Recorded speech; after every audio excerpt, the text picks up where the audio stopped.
बिस्मिल्लाहिर्रहमानिर्रहीम। अस्सलाम वालेकुम व्यूअर, मैं शहबाज और आप देख रहे हैं मेरे यूट्यूब चैनल। आज हम बात करेंगे जी ब्लोकियम 50 mg टैबलेट के बारे में। ये जो ब्लोकियम 50 mg टैबलेट है ये इस्तेमाल की जाती है हाई ब्लड प्रेशर को लो करने के लिए।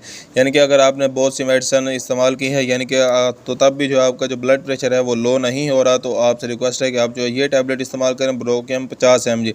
इसकी पोटेंसी भी कोई इतनी ज़्यादा नहीं है, ये जो आपको हर मेडिकल स्टोर से आसानी से मिल जाएगी। इसका जो तरीका इस्तेमाल उस पर भी आज हम बात करेंगे, लेकिन इससे पहले आपसे रिक्वेस्ट है कि अगर आप हमारे चैनल पर न्यू हैं तो हमारे चैनल को सब्सक्राइब करें, साथ में बेल आइकन को प्रेस लाजमी करें। जो ब्लोकियम 50 mg टैबलेट है ये हाई ब्लड प्रेशर को लो करने के लिए इस्तेमाल किया जाता है। अगर आपके सर में दर्द रहता है ब्लड प्रेशर हाई होने की वजह से, या अगर आपका जिस्म टूटता है तो आप ये टैबलेट इस्तेमाल कर सकते हैं। इसकी जो डोज़ है वो है जी एक टैबलेट सुबह और एक शाम को, इनके 2 टाइम जो आपने ये टैबलेट इस्तेमाल करनी है।